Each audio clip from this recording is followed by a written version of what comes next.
Okay, Scott, first of all, why Aliquippa and why this book? Well, I had done my longest story ever for Sports Illustrated. It ran in January 2011. And this was strictly about, in many ways, the triumph of the players and the greats that had come out of Aliquippa, the football greats, in the wake of the demise of the mill.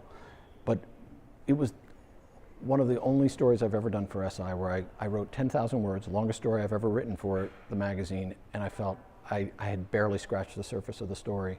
I thought that there were a lot of things that were happening in Aliquippa. In football, they represented this area to the extreme. They have, I would say, 4 Hall of Famers potentially in football, where everybody else has maybe 1 or 2.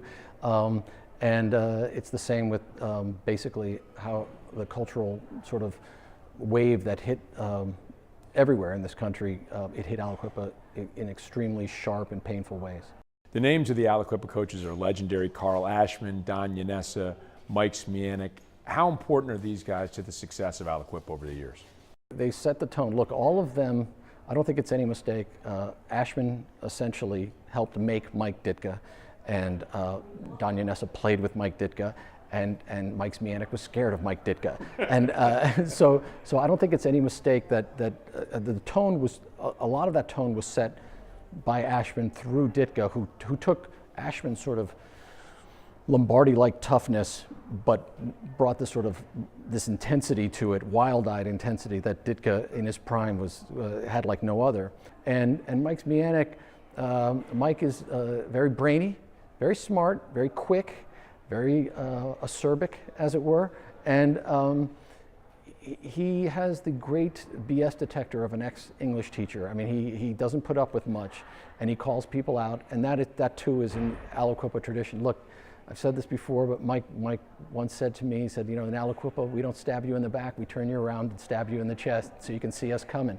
And that's very much the Aliquippa attitude. There's no BS there, and there's an admirable understanding of the pain it took for them to get through living there and what it takes to get out. You ask Mike Smianik about Aliquippa, and he'll say, you wouldn't understand it's an Aliquippa thing. Is there an Aliquippa thing? It's a mystery, right? I mean, the question is, there are a lot of, not just great football players, but incredible personalities, composers, Surgeon General, the first black president of the NCAA, have come out of Aliquippa. And the question is why? And to tell you the truth, I kept wondering, like, what is it about this place? It's down to 9,500 residents. They're still producing incredible talent. It once was a city of 28,000. And even that's not very big. And yet there's something about this place that's special. And essentially, my hope was to find out, at the very least, how and what happened that produced that, and maybe to find out why.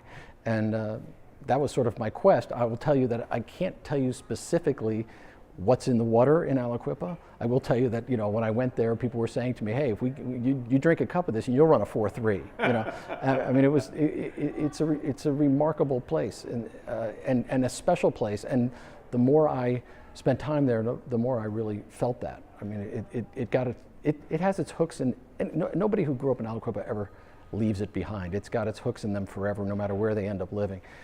I didn't grow up there, and the place has its hooks in me as well. I'm semi-obsessed with it at this point.